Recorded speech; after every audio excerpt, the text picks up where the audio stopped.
There is a particular moment that happens again and again in families and schools. An adult realizes a child needs something: rest, food, movement, learning, connection. And in that moment, the adult reaches for language. They ask, or they encourage, or they gently suggest, and the door closes. Not because the child doesn't need the thing, not because they don't want it, but because the very act of asking has turned support into pressure. Today, I want to stay with a different posture altogether. Not asking, not persuading, and not directing, but offering. Hello, and welcome back to the William Gomes Podcast. I am William Gomes, and I am grateful to have you here. In most cultures, support is delivered through questions. Would you like to? Shall we? Do you want to? They sound respectful. They sound collaborative. They sound kind. But for a PDA nervous system, a question is rarely neutral. A question is a spotlight. It creates a moment where a response is required, where autonomy is examined, where a decision must now be made in relation to someone else. And the nervous system registers that moment as pressure. This is why would you like to can feel just as threatening as you need to. The language is softer, the impact is not, because the threat is not in the words themselves, but in what the words do to the body. Offering without asking is not about silence. It is about a different way of influencing. Instead of pulling someone toward action, you change the environment so action becomes possible. Instead of directing behavior, you quietly expand the field in which choice can occur. This is indirect influence, not influence through authority, not influence through persuasion, influence through availability. When nothing is demanded, the nervous system has room to orient, and orientation is what makes movement possible. Imagine a young person called Maya. Maya hasn't eaten all day. Her body is depleted. Her tolerance is thin. An adult notices and says, "Do you want something to eat?" Inside Maya, something tightens.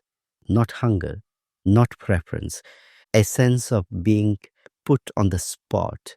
If she says yes, something is expected of her. If she says no, the question will return. Either way, her autonomy feels observed. Her system reacts. She snaps, or she shuts down, or she refuses, even though her body needs food. Now imagine the same need approached differently. The adult says nothing. A plate is placed nearby. No comment, no invitation, no watching. The food simply exists in the space. Maya moves around the room. She ignores it. Her body settles. 10 minutes later, she eats. From the outside, this looks like passivity. From the inside, it feels like relief because nothing was asked, nothing was expected, nothing was framed as a decision under pressure.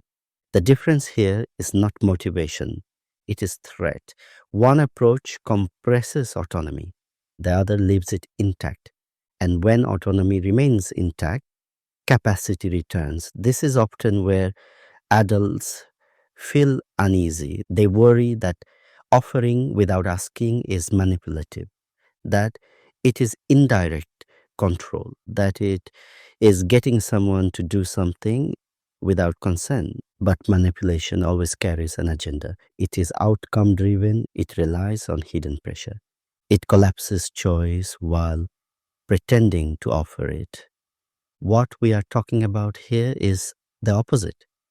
Offering without asking removes pressure altogether. It says to the nervous system, you are not being watched, you are not being assessed. Nothing bad will happen if you do nothing. This is why environment matters more than instruction. Not choices spoken aloud, but possibilities embedded quietly in the world. When support is embedded rather than imposed, dignity is preserved. Growth does not require force, it requires safety. And safety cannot coexist with coercion, even polite coercion. Adults often feel anxious at this point. They worry they are doing nothing, and they worry progress will stall. They worry they are abandoning responsibility. But responsibility is not the same as control. Responsibility is about creating conditions in which the nervous system can recover enough safety to move on its own. When pressure is removed, movement often follows, not because it was demanded, but because it finally became possible. For PDA, nervous system's autonomy is not a preference, it is a prerequisite. Offering without asking is not stepping away from care, it is stepping away from threat. It is a shift from managing behavior to designing safety, from asking questions to opening doors. And when doors are open and no one is standing behind them, the nervous system can choose movement, not out of compliance, not out of fear, but out of capacity. Thank you for listening. This is the William Gomes Podcast. Take care of yourself, stay curious, and if you found this episode helpful, you're very welcome to follow, share, leave a comment, or a rating. I'll speak with you again soon.